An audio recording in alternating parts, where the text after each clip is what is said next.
Hey, good morning everybody, and welcome back to another Talking with NuclearGoth. Today, we're going to be going over sort of my thoughts on Yume Nikki and explaining a few things and getting a couple other things out in the open. I've been on hiatus for a little bit since I finished Yume Nikki. I haven't really uploaded anything. Actually, it's been more like since the fail stream I haven't uploaded anything, and I meant to film, but my sleeping schedule has gotten out of order, and as you can see now when I say good morning, it's actually morning this time, because usually when I film it's about 11 or 12 at night or something. And I say good morning anyway, but just because I expect it to be up by morning, and if anyone's there in the morning time, then I want you to know, I want you to have a good morning. So now you're actually spending my morning with me. It's 6:45 in the AM, and we're gonna go over some stuff, and yeah, I'll talk about other things later. Right now, Yume Nikki. So, gosh, I'd actually filmed this once before, and I talked for roughly an hour, and I'll probably talk for another hour again here. I don't know. You guys probably know, though, because it's already up. But this time I tried to make it a little bit more organized. I created a little bit of a, what's it called? Not a chart, an outline of what I wanted to talk about, and split up into 4 sections. Things it does right, things it does wrong, comparisons to Miserari, and interpretations. And we're gonna go off that list right about now. I'm not gonna show you my outline or anything since it's extremely rough, but I'll try and do my best.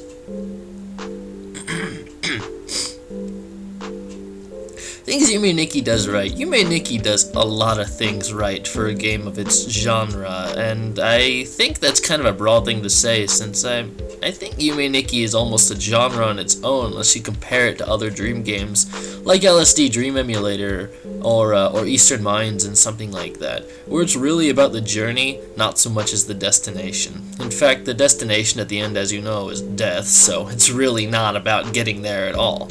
It's about the exploration of the young mind of Madatsuki and her troubled life and going through her dreams. There's a lot of deep metaphorical value to a lot of the places that you go to. Almost everything seems to be important, and has a meaning to it.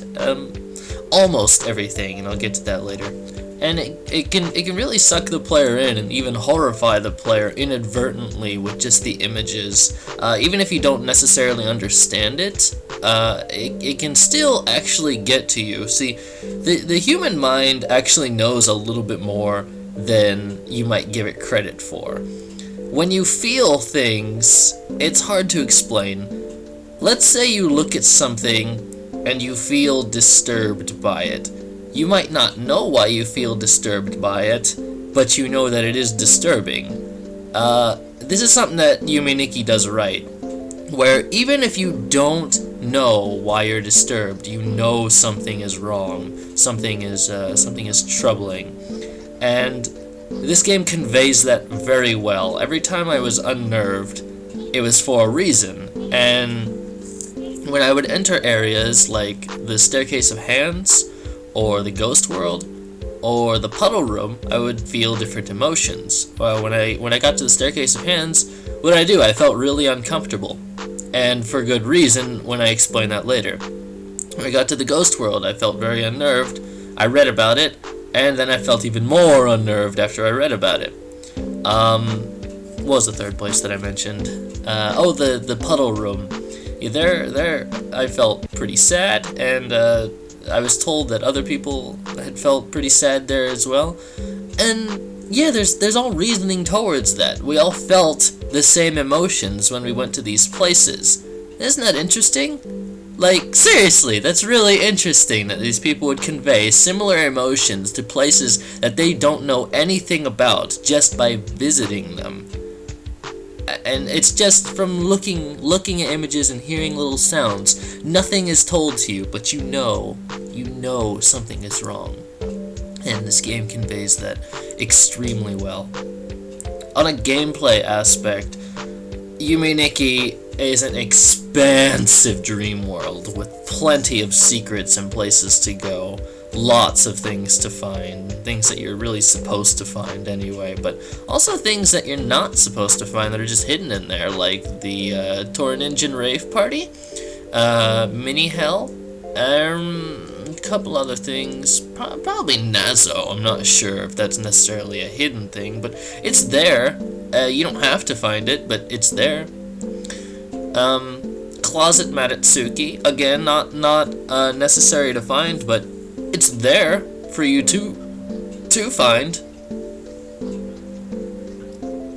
And that's really cool when a game has things that to hide from you, and you know it's there, and you want to find out how to get to it. You either go online and read about it, or just try and find it on your own. Either way, that's the sort of thing that made games really popular back in the 90s, was an extreme use of secrets. People always clamor that shooters from the 90s are so much better than shooters from today. And why is that? Well, the secrets have been turned into minuscule little note collections. Like, let's say you play Wolfenstein back in let's say you play like Return to Castle Wolfenstein, and the secrets are like there's paintings hanging all over the place, and you can click on all these paintings. You'll go by and keep selecting use and break all these paintings, and all of a sudden one of them breaks, and behind that painting is a lever, and you pull on this lever, and then a door opens, like the brick wall behind you. It goes back into the wall and it slides to the side, and inside you see like a Nazi library or something. There's information everywhere, and there's gold and food and candles for you to kick down and stuff, and that's all interesting. And then you play Wolfenstein 2009, and what are your secrets? So your secrets are going into a building and looking for like just Nazi gold hidden somewhere, and it's not as exciting. The secrets are just like it's more of an Easter egg hunt more than, you know, expanding on the level. And Yume Nikki does the latter. I mean the former. It does the former, where the secrets are a lot nicer and more rewarding to find, even if they don't give you anything. It's more like a sense of self-accomplishment of, yes, I found that. On another note, it also has a very good art style where, I'm already going on for about 10 minutes. And I've said this about cartoons and other popular video games, is if the art style is easy to mimic, then it's up for grabs for a lot of fan content.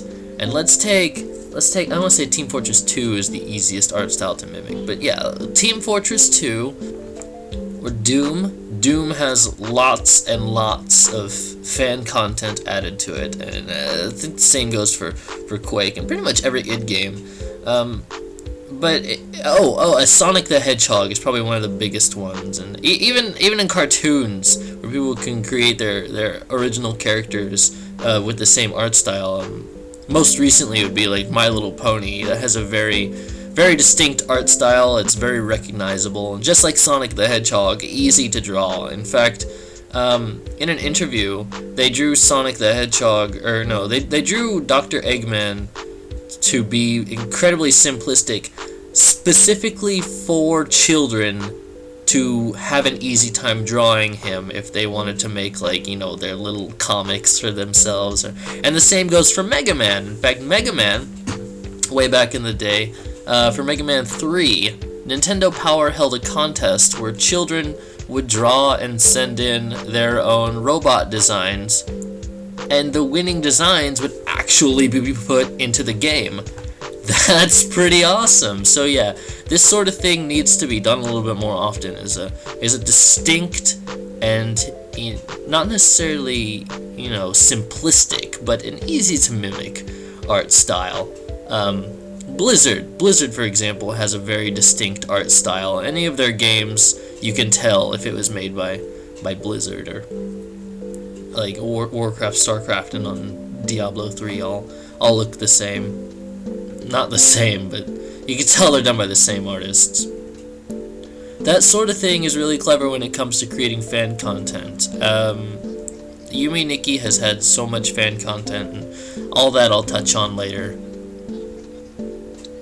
This game, it isn't perfect, though, and I haven't exactly gone on everything that it does right, because that goes into the interpretation segment later.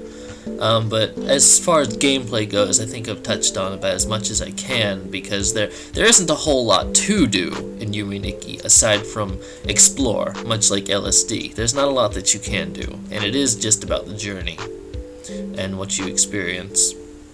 So it's time to talk about the things that it does wrong. First off, some of the pathing is really weird. I don't like being in diagonal areas. The mall, the checkered maze, and I think there was one other place that had these dumb diagonal paths, and these were told. I was told that I was gonna hit these when I played this game, and you know what? I hit them. Of course I did. They're really necessary to get to finish the game, and God, I hate walking through them. Like, I think I actually got caught by one of the torrent engine on the checkered path because it's hard to navigate through the diagonal pathing, because there's no diagonal walking. It's all up, down, left, and right. So when you're given a diagonal path, you have to sort of up, left, up, left, left, left, left, left, left, left, left, left, left, up your way up, and it's a pain. Then there's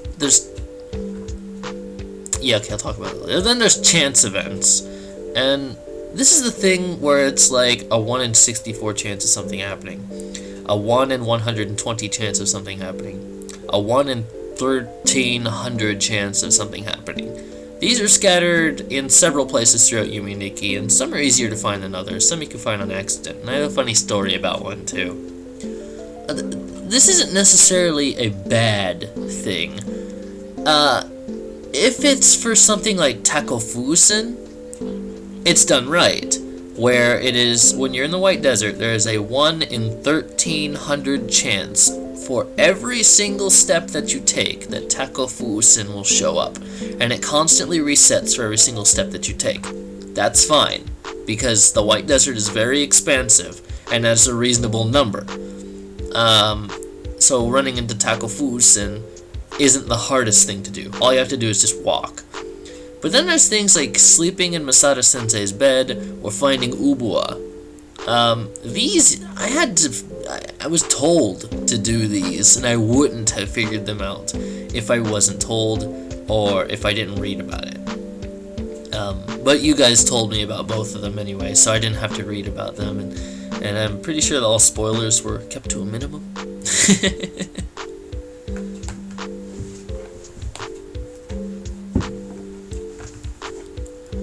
For finding Ubua, it's a 1 in 64 chance from flicking on that light switch on and off, and walking out the door, coming back in, turning light switch off, walking out, walking back in, turning it off, walking out, walking in, turning it off. And you know, for my little teaser video that I made before the finale, I had to do it again because I had erased my footage from before to save space. I'm running really low on hard drive space. The Steam sales are killing my hard drive.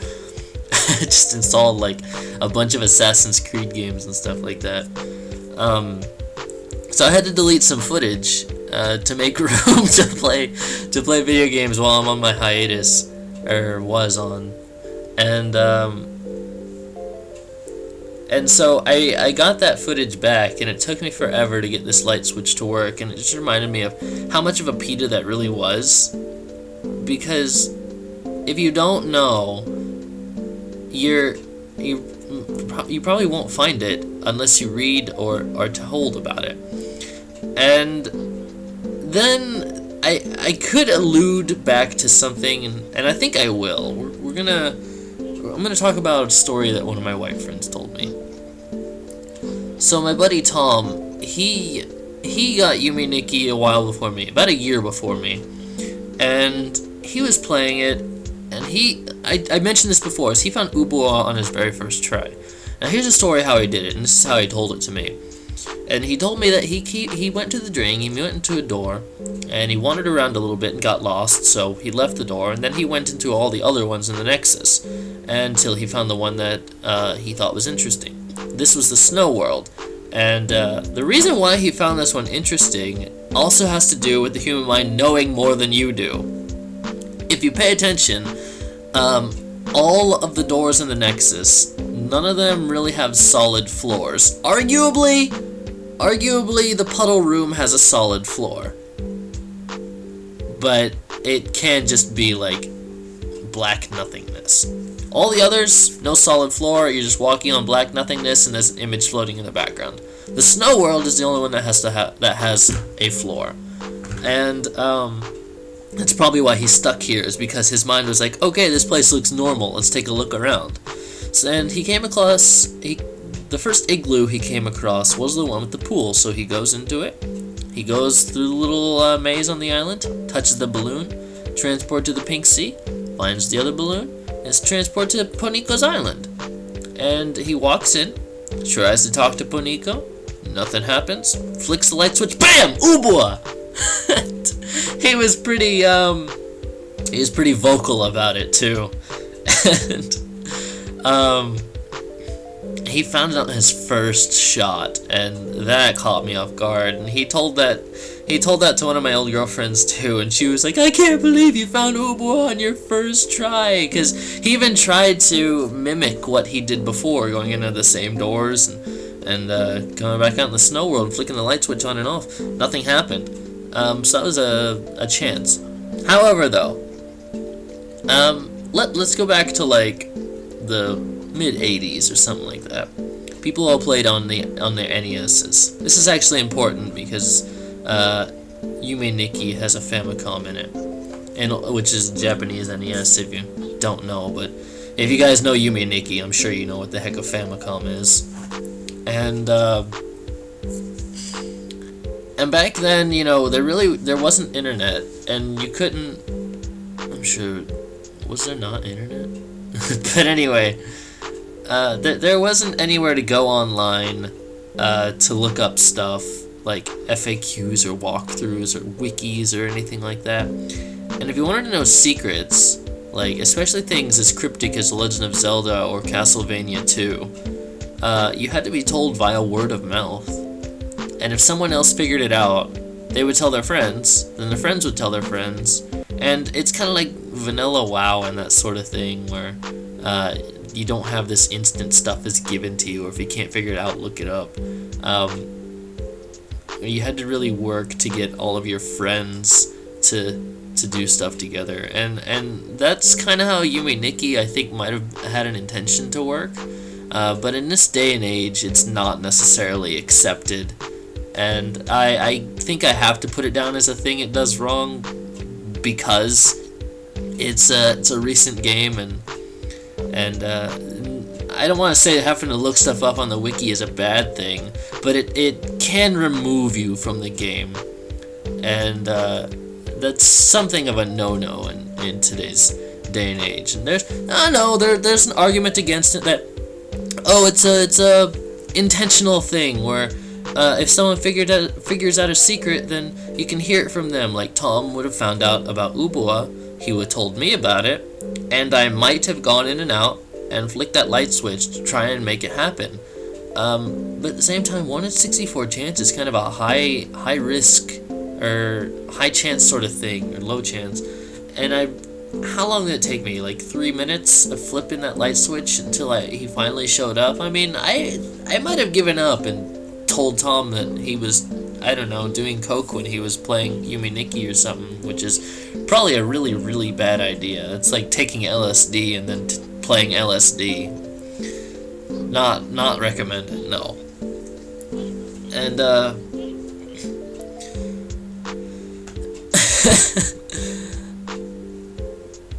like, I don't know, I'm not really too into the chance events, and Masada Sensei's is even worse, because you get into his bed, and you have to wait until the lights dim before you know if his ship is going to crash or not. And the thing about that is again, the player can be impatient and you know, not even know that there is an event to be had there. Again, like, I might have had to have waited on one of my white friends to have played this game, and you know, happened to have got it on the first shot, and then tell me that he found it. And if I may go on the argument of why this isn't accepted in today's day and age, you might not have friends that play this game. You might be all alone, and if you don't know there's a Wikia, you're not gonna find this stuff. And I guess it's fortunate that you don't have to find these things to finish the game. That's a good thing that it does, is these chance areas, these chance areas you don't have to do to finish this game. They don't lead you to any effects, except for kind of one, and that would be on the Witch's Island. To get to the Witch's Island, you have to take the subway. I forgot how to get there. And once you're on the subway, you have to sit next to the one-eyed guy for 7 seconds.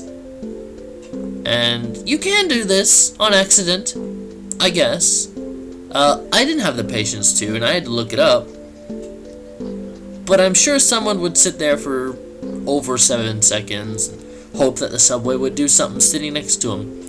But at the same time, someone might also sit on the other side, you know, to avoid him, or see if another event might happen, or something like that. Before they got off, realized that the sky changed and they could actually go left. But I don't know, maybe I'm just really bad at Yume Nikki. I might just be a little bit too spoiled, too used to newer games that catered to people with ADD to be able to finish their games and then put Easter eggs in there for completionists and stuff like that. And I think I've just been playing too many of those, because Yume Nikki, it doesn't fit in with those kinds of games. It really goes back to the old NES sort of way of going about games. It even has similar controls to it. Like, you could probably play Yume Nikki with an NES controller, it would still work. There's only 2 buttons you need, and a start button. And again, as far as other things that it does wrong, there's a couple. I'm not sure if they're really unnecessary oddities or what, but there's some things that I just don't get and don't seem to hold up to the metaphorical value in the game. Is really the only one I can think of offhand is the little, I don't remember his name. He was like an upside down spike and he bled out of the top of his head. And then there's the alien that teleports around that you can stab for money. And the money is used to give you life points of which are completely unnecessary. They're just a part of the RPG engine. And you know, those sort of things, they're not really necessary. They're just in the game, and I don't know if that's really a bad thing about it. I'm not really helping my case on trying to point out bad things with this game, or maybe I'm just trying to play it extremely safe so that people are like, you don't understand, man. Yume Nikki is a work of art. You have to appreciate it for everything that it is and everything that it does. And I'm sure no one's gonna yell at me like that.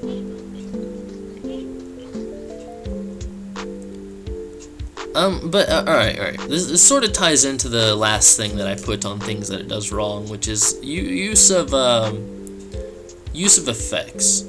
And there is metaphorical value to the effects, from the hair to the frog to the flute and the faceless ghost, and being fat, and neon, and these don't do anything,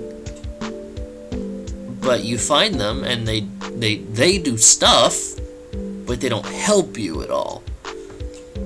I think something that would have made the game better is if you not only got these effects, but they helped you get to other areas. Now, one thing Yume Nikki also does right that complements and contradicts this is that the effects do not act as keys, save for Umbrella and Yukiona, which you need to extinguish the fire in the hallway.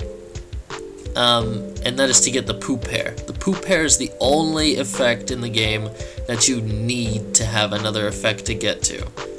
And that's it. And then it's cool that you don't need a single effect except for those to get the poop hair to be able to finish the game. That's awesome. That is a good design choice. Now, as far as secrets go, you can find other secrets, but you should have to have effects. You should be able to take advantage of all of your effects to try and get to secrets. Like the midget, for example. The midget can sneak into little cracks in the wall, little tiny mouse holes, and even the little tiny hole on Mars under Masada's place. That's cool. I want to see more of that. When I got the frog, I kept trying to jump everywhere, or interact with things by jumping at them, and seeing if they would do anything. And they never did. The frog had one use, and it was to walk through water faster, and that is such a seldom used thing that it's not even necessary. Fat has no use. Neon has no use. The Faceless Ghost has no use.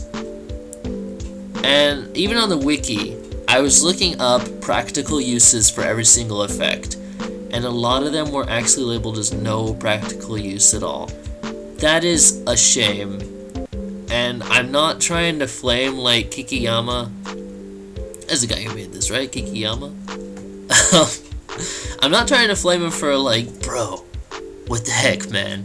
But if you were to make another game, definitely take advantage of your effects, and don't necessarily make them keys.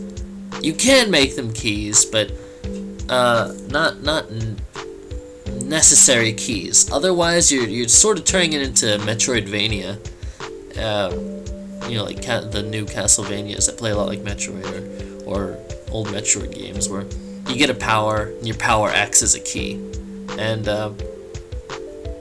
that's cool, but it's said and done. So you should take your effects and try and make those effects so that you can get to other Easter eggs that you might have hidden and unlock repressed memories that link towards those effects. Like once you find the frog, you should be able to, there should be like lily pads or something that you can hop across and find like a mystical frog garden or something like that maybe Madatsuki ran off to as sort of a comfort zone because she found comfort in frogs. I mean, do you see where I'm going with this? Am I just rambling here? That's really all that I had to say about things that does wrong. So let's move on to comparisons to Miserari. This is inevitable, and I don't think it's just Miserari, but comparisons to other Yume Nikki likes as well. And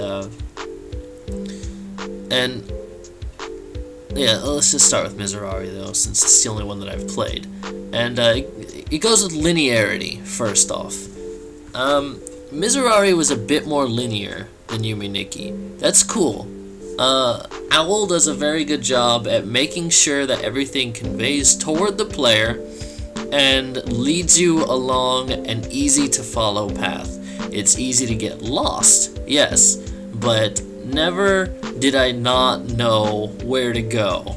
When I got something, and I might have seen the keyhole to where it goes, then I can get my way back to that keyhole and continue on with the game.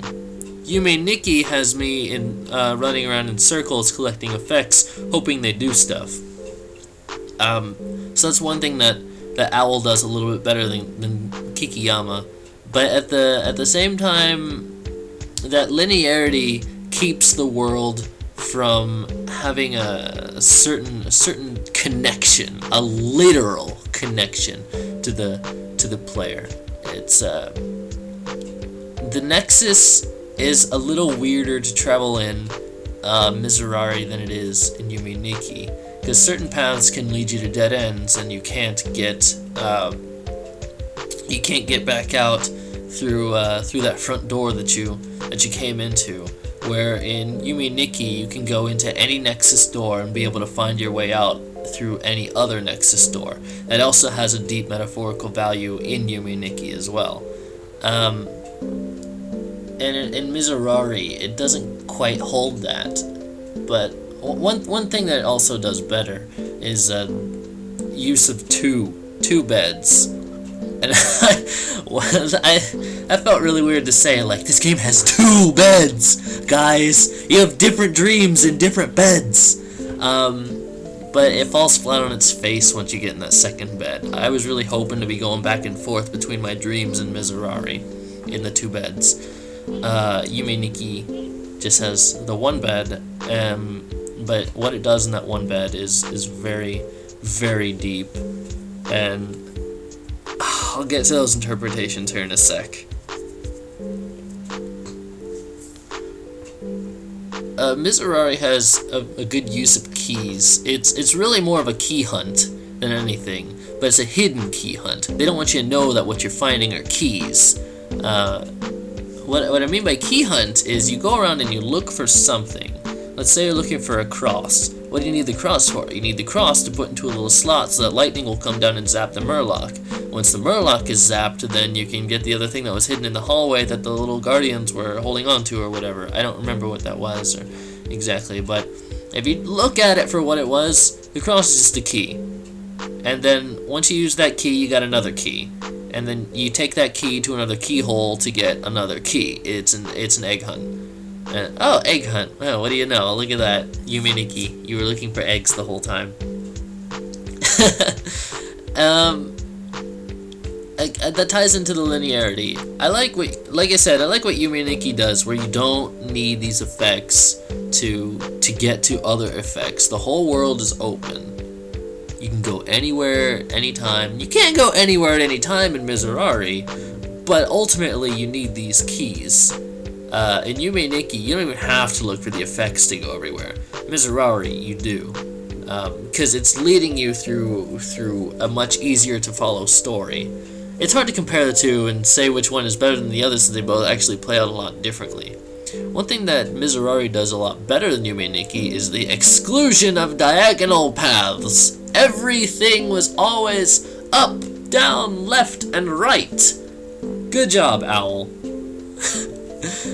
And as far as the story goes, this is where Yume Nikki probably triumphs over Mizurari. Mizurari likes to pull you in, keep you on the edge of what in the world is going on, because there's so much mystery, so much shrouded in darkness and the vastness of space and your dreams and mind, and you don't know what this guy's thinking, you don't know what he's seen, what he's done, what he's been through, why he's there, and very little of that is explained. And then Yume Nikki, Madatsuki, like, I'm gonna talk about something that I didn't like about Yume Nikki until much later on. And you should do this too. It's a bit cynical, but I'm gonna teach you something about critiquing a character. When you first see any character in a cartoon, in a video game, in a movie, in a book, you should say to yourself, why should I care about this character? I know it sounds cynical and harsh, but it's something very important to character development and making sure that the author, illustrator, overall creator, all the creation of these characters was done well. And it's something that I try and keep in mind whenever I try and write anything myself, is why should anyone care about these characters? They're just like they're just drawings that I did. Or are they? And when I started Yume Nikki, I went in with the mindset of, okay, this is cool, like, I'm playing as this little girl, and she has problems, but why do I care about these problems? Madatsuki just seems to be a normal Japanese little girl with the mental problem. I'm not really feeling too attached to her. But the further you go, the more and more I got attached to Madatsuki on the journey. See, Mizurari guy, you know, he almost explains his name. He gives himself a little bit of a backstory. Off the bat, Owl gives you reason to care about this character. And Kikiyama just throws you into Madatsuki's room and says, "This is you." And I got really, really attached to Madatsuki, and I know that you guys did too. And I know that some people were really sad at that ending. I felt sad at that ending. And on that note, I think it's just about time to get onto the interpretations, which is the real meat and cheese of this episode. And I've been going on for almost 40 minutes now, so yeah, it's probably going to be another hour. But I like this video a lot more than the last take that I did. Only other thing is the comparison to the endings, and Yume Nikki's ending, while blunt, is definitely a much more better one than Mizurari's. And Mizurari, there seemed to be a build-up that something was going to happen, and it never does. Like, this game just stops. You go and you fight the girl, you fight the final boss, and then you go down the sewer and you see the resting place of your dead mother, and that's it. I didn't feel accomplished. I didn't figure out where I was. I didn't figure out why I was. I didn't feel at peace. The character felt at peace. Don't know why. And see, that's the thing. I don't know why. I was taken out of the character when he felt better, but I didn't. In Yume Nikki... Oh, computer, come on. In Yume Nikki, I didn't care for Madatsuki at the beginning. Then I really, really felt for her. And while I was taken out of the game by reading up stuff on the wiki in order to finish it, to get the last few effects, I still knew. I knew her story. And it was a very sad tale. And at the end, when she just jumps, it's heartbreaking. It was heartbreaking. Like, no one should have had to live a life like Madatsuki did. That sucks. So let's go on. Let me start explaining Madatsuki's sad tale. Okay, I'm not really sure where to begin. The interpretations isn't something that I exactly outlined very well. In fact, on the paper, I actually wrote, "Screw it and try your best," because I didn't know where to begin. So, the Nexus. The Nexus is really the limbo between reality and dreamland. That's obvious. You get into bed, and you always end up here. You end up in your room, and that's also important. And then you go out, you see all these doors. There's lots and lots of doorways to go to. Where do you want to go? Who are you? You are a curious young woman, probably about the age of 16, maybe 17, maybe not even. That's up to you to interpret, but I would say that she's in her mid-teens. And you go through these doors, and you go exploring, and you get lost, but you find things. You find frogs, and you find flutes, and you find people. And it's kind of like growing up, where you leave your house, and you meet the animals, and you meet your neighbors, and you find things, and you learn about stuff, and you get older, and you get used to it. You start seeing things over and over again, and and it's all good. You're getting used to it, but at the same time, the things that she sees isn't necessarily stuff that she wants to get used to.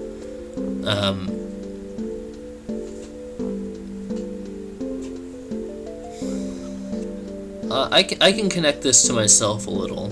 You can see in Matsuki's room, she has a Famicom, and she plays Nazu. And Kikiyama actually made an entire Famicom world that looks like Earthbound. And Bormak even pointed out, he said, looks like he got lost in Earthbound there. Well, he'd be 100% correct, because the place is designed to look like Earthbound. And there's actually an entire map of all 3 continents from that game in Yume Nikki, and 2 of them you can access normally. The third one you can get to by cheating, but you have to use a no-clip cheat to get there. And it's sort of like Matsuki was obviously raised on video games. Don't know if her parents were there for her or what, and I don't remember much interpretation towards her parents at all. But I know that feeling where it's like most of your upbringing had to do with video games, and they can teach you and what they teach you, and the world can see a little bit different. When I grew up, being raised on games, it was kind of awkward because I always liked to play on the playground and pretend that I was video game characters and stuff like that. No one really wanted to play with me because they were all into sports and basketball and stuff like that. And it wasn't really until Pokemon came out that people started playing video games with me. And even then, no one had link cables, so we couldn't play together. Those were too expensive back in the day. And you know, I'm sure Matsuki might have felt the same. Is being raised on games, come on computer, work with me now. Is being raised on games, she might have been pretty awkward in school and might not have had many friends because everyone else might have been into other things. Now, I can't vouch for everyone. It is Japan, so I don't know if the standard for students would have been the same like it is in America or not, but that's how it was for me. Up until high school, I guess. I don't know. I don't remember. I'm out of school now.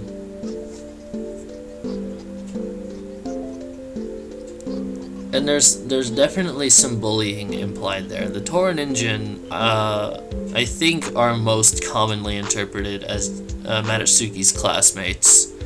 And there's the ones that don't do anything to her. They just walk around. They're the normal Torin-Injin. They're all tall. It's important that they're tall. It shows that, you know, they're all bigger than her, or at least bigger than her in her mind. And that's something that Psychonauts likes to point out too, is things always seem bigger in your mind. So I'm sure that her bullies and subordinates are all much taller than her, and are much larger than her in her head. And then there's the psychotic ones. These, I'm sure, are the actual bullies that are after her, that want nothing more than to just give Matsuki a hard time. And the normal ones, I want to point out that the Torin-Injin are immortal. I don't remember if I mentioned that or not.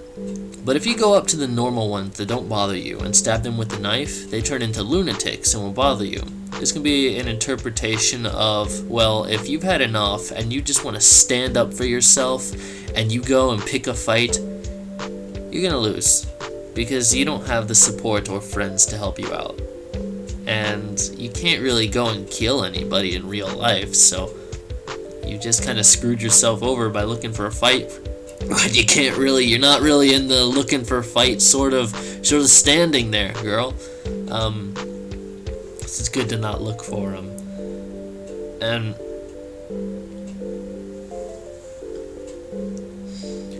And then there's her teacher.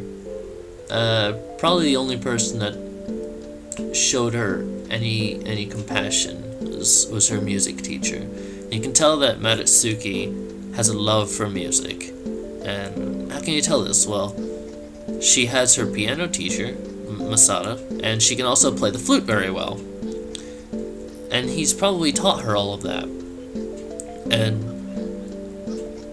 the flute, you remember before I got the really quick running effect, or the bike that I kept using as a run? And whenever I got scared, I would take the flute out. This is something that was also conveyed extremely well in this game, is Masada had probably taught Madatsuki music, so that whenever she was lonely or scared, she would always have music at her side. And it's true. And especially because of what happens to Masada. When you go and you sleep in his bed, and the event happens, the ship starts crashing. The siren of the ship sounds a lot like police sirens. And then the ship crashes, and you go and you wander outside, and you see a train wreck, and the big alien crying.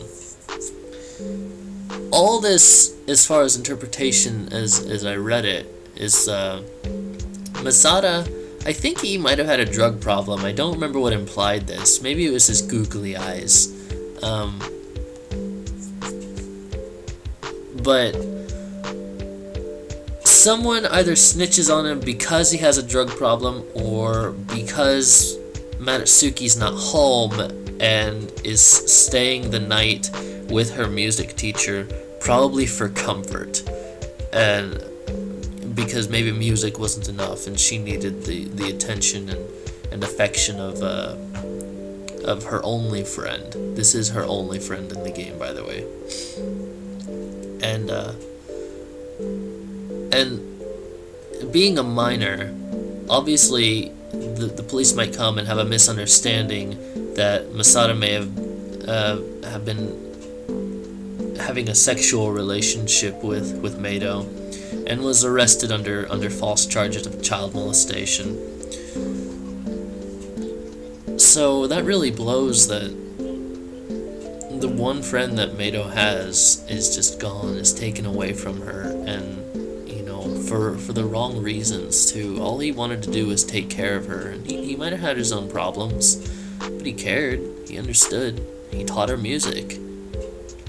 And then later, after the crash being Madatsuki's whole world falling apart after her teacher was taken away, she goes in and wanders alone on Mars. Alone. Feeling small by herself in the whole world. You get it? Walking alone on Mars, and then Mars being like an alien world. Now that her teacher has been taken away, it's like being on a whole nother world. And then using the midget to crawl down in the hole. Then finding the train wreck with the crying alien. She might have seen that her teacher may have died in a train wreck much later on. And the crying alien, Mars-san, could have been a conveyance of Madatsuki's feelings towards him, a mourning, if you will.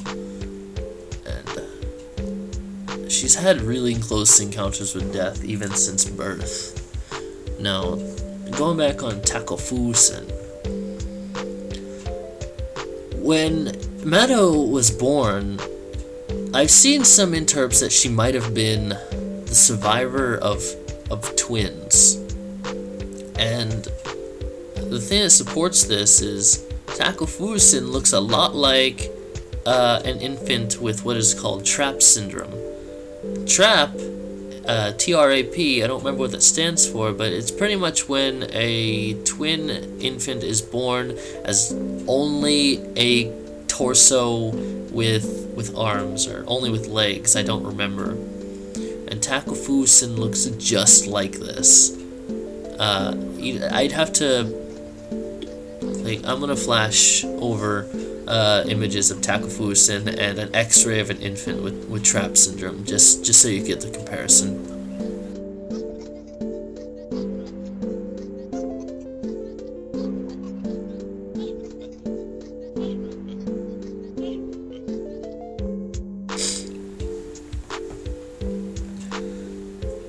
And for Mado to have been so close to death that at the time of being conceived, death was right next to her, is foreshadowing that he's going to be along, he being the angel of death, is going to be along for the ride of her life for a very, very long time.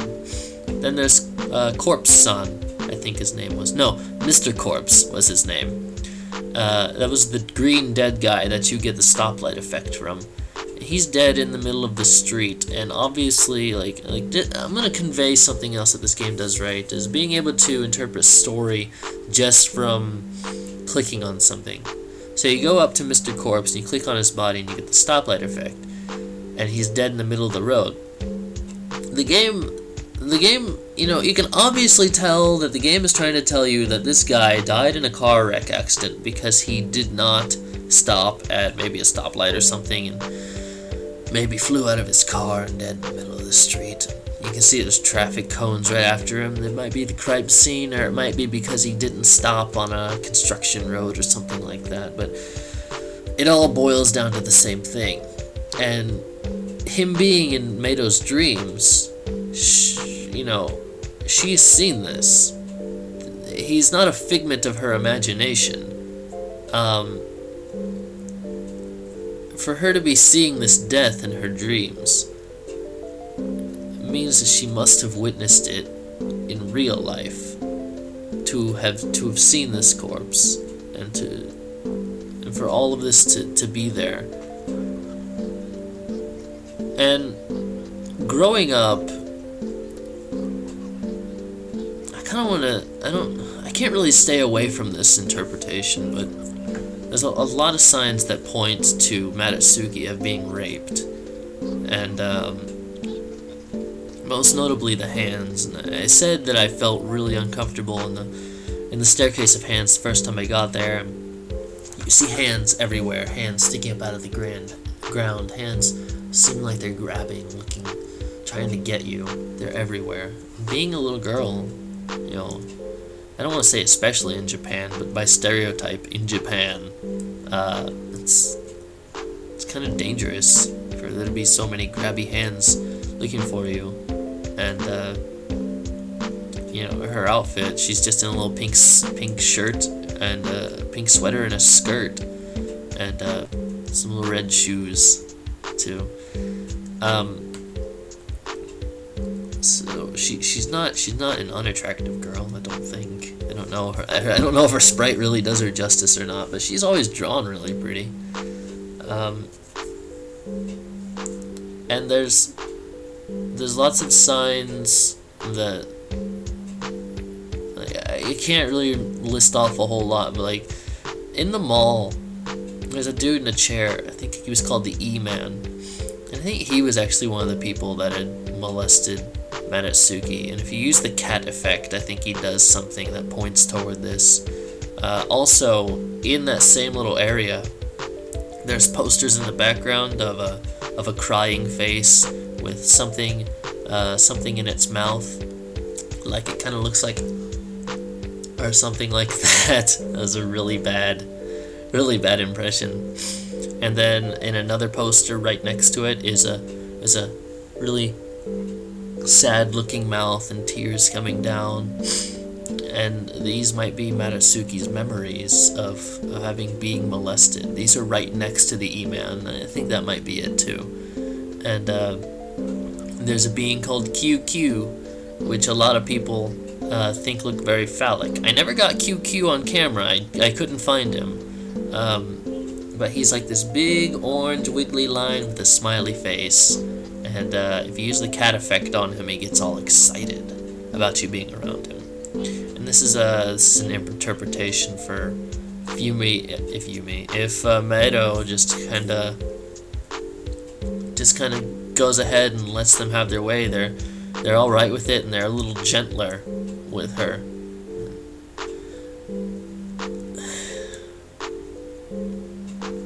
Sorry. And in the room with the bleeding spike guy, there's a pool of this red stuff, and this guy, he bleeds out of his head. That room. there's a poster in the background, and I pointed it out probably the first time I saw it too. It's like, what is that? Kind of looks like sperm cells going into what's it called, an ovary? I don't know women anatomy. Jeez.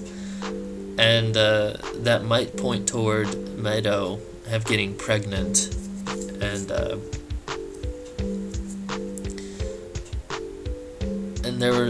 there's some other signs too, like one world. I never got this world on camera either, but if you zoom out from this one particular world, it actually looks like the whole map is one big sperm cell, again pointing out that Meadow might have been impregnated. And then there's other signs that show that she either had a miscarriage or an abortion. Most likely the former, unfortunately. Well, I don't really know. I don't think she would have been okay at such a young age to have raised a bastard child. But there's I can't necessarily think of other signs that pointed towards her miscarriage, but there's a lot that went towards pregnancy. In Hell, for example, which is the first time I saw one of these things. It's like a sitting being, and it had no head, and it had a face on its inflated belly, and that's sort of like the suffering of Meidou's pregnancy. And then there's a whole room full of these, and it's not pleasant. It's not a pleasant tale at all. Then there's things like the ghost realm, and really I heard that it's an interesting thing that Meidou can get into the ghost realm. Most people, even ones with close connections to death, still cannot make it here. She's actually dreamed herself into the ethereal realm. Her mind is that close to death that she can visit the otherworldly areas. To get here, you have to go through the wilderness and climb up the stairs into the Sky Garden, then go to the far right and you see the building that has white lilies in it. White lilies in Japanese culture are a significant flower when it comes to death. They are the token flower of death. You mess with these an odd amount of number of times, and you walk out, and you are in the ghost realm. This can imply that Meidou might have had several suicide attempts before, and I don't know if I blame her. I can't really judge people for their decisions, but when you have that hard of a life and no one is there to help you, where is there to go? And so she can visit this place in her dreams, and that building with the white lilies is also known as another limbo. It is actually used, the word, as a limbo in the description of it. So there she already has like an inception in her own mind, is a limbo between her dreams and reality, from her bedroom to the Nexus, and then from her dream. Oops, the camera cut out on me there. And then from her dreams to the ethereal realm, it's something else. And I've been going on for over an hour, and there's still so much that I haven't talked about. Oh man, rendering this is gonna take forever.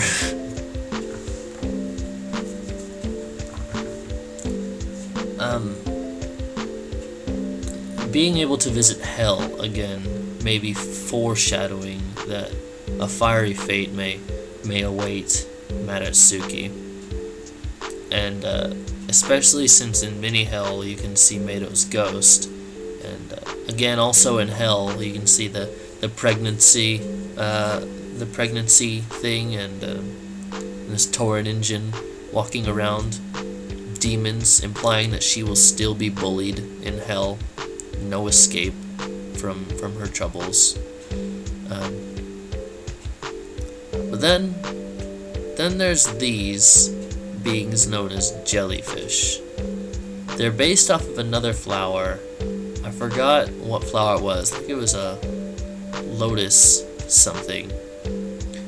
And these flowers are important because I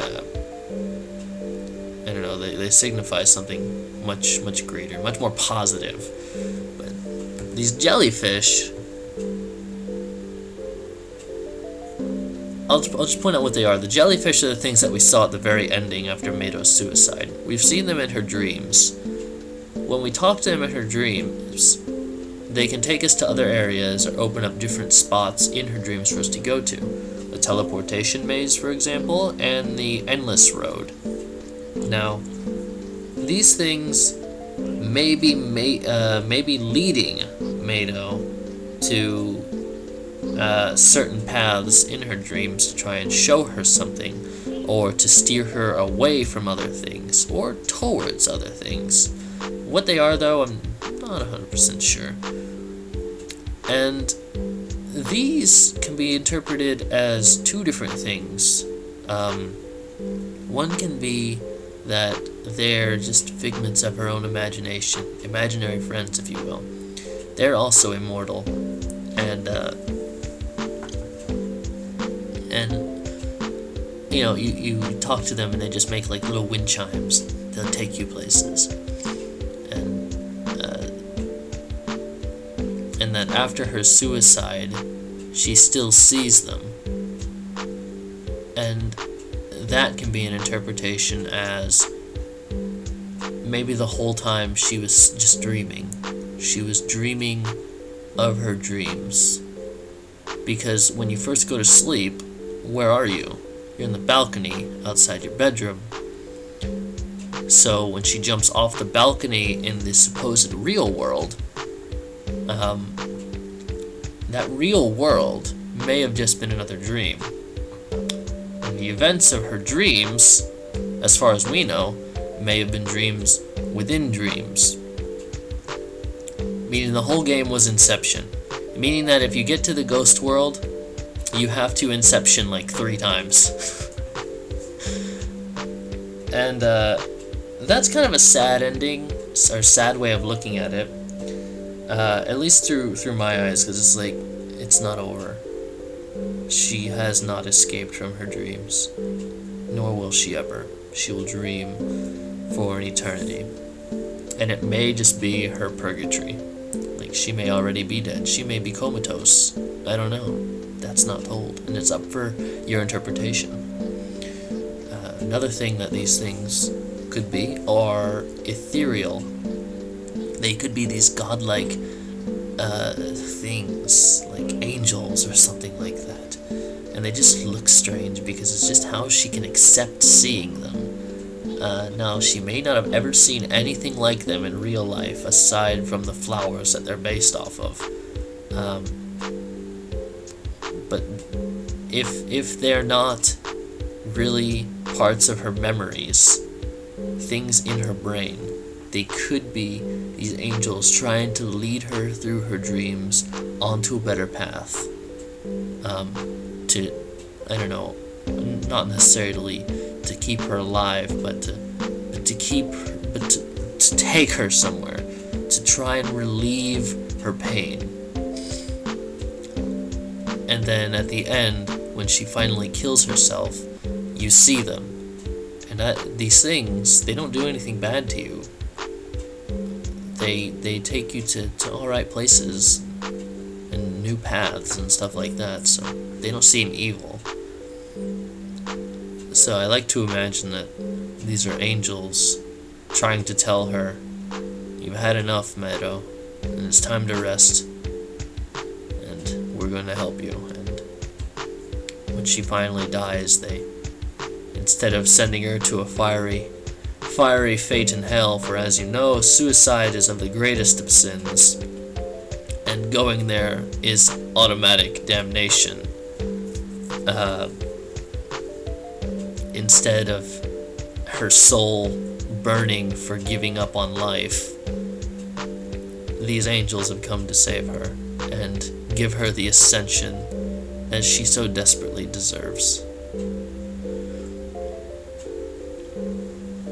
One thing that I almost forgot to mention, and I can't believe I forgot about it because it's one of the most important things of the game, is the significance of Poniko and Ubua.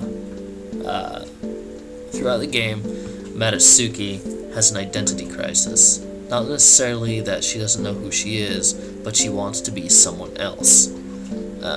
You can interpret this through the hair. She may be trying on other wigs, trying on other hairstyles to either make herself look prettier, to be accepted at school, or what have you. And you notice that the hair doesn't do anything. That's it. That's important. The hair doesn't do anything. On a literal and metaphorical sense. Isn't that clever? Now, she has an ideal person of who she wants to be. And this person is Poniko. See, Mado's sick of herself. She's sick of her life. She's sick of her home, sick of her room, sick of being toyed with, bullied,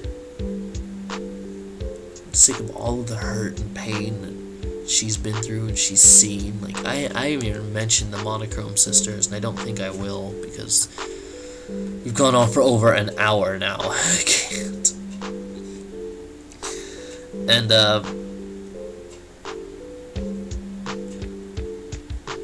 Poniko is what she wants to be. She's this pretty blonde girl.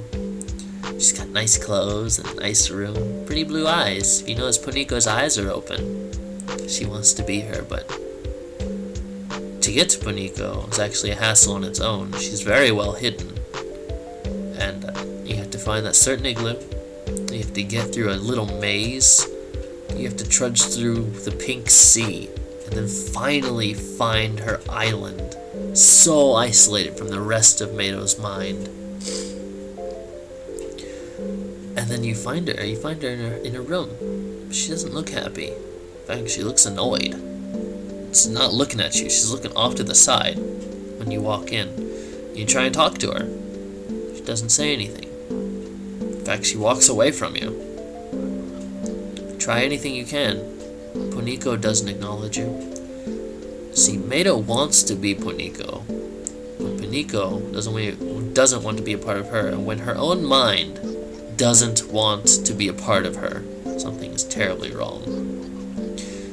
Ubua is Mado's frustration that she cannot be who she wants to be. When you flick the light switch on and off, the metaphorical value here is that you're probably annoying Poniko, trying to be her, always coming in, always trying to introduce the darkness, and like your presence is the darkness coming in. You're flicking off the light switch, taking away Poniko's light, and then you leave. You come back. She looks annoyed. She probably just flicked the lights back on. You come back in. She is frustrated at you, constantly knocking at her door, trying to be her. And she just flips. And she becomes Ubua. And you touch Ubua and he takes you. He takes you to, computer, please. And he takes you to the inescapable realm full of water with the bleeding monster in the background. This bleeding monster, again, is another sign of Mado of being raped. And oh, man. It's a lot. It's a lot in this game. I think that's all I'm going to talk about, though. Like, I've gone on for so long. And I need to film other things, too. Like, holy crap, it's bright out there now. But I hope you guys enjoyed this little tangent. This long tangent. Like, if you sat through this thing for an hour, good job. Good for you. You got to see my face for an hour. Hope that makes up for like what 5 days of me not being here. And no, 6 days. It's the 6th now. And that's pretty much it. Oh, it might be the 7th by the time this is up. I don't know if I'm gonna upload this today or tomorrow. I don't know if I have time, but I'll try and continue on more recording. Next Yume Nikki like I'll play is .flow. That one looks real interesting. Someone also recommended I play a game called Witch's Hut, which also runs on the RPG Maker engine. And I checked that out actually after you mentioned it, and that looks real interesting. So I'll try that too. If not after .flow, I mean, if not while playing .flow, then after it. Still trying to finish up Reciteer as well. We're almost halfway through that game. And Postal is there. Maybe I need to just be working on more stuff to try and keep me motivated.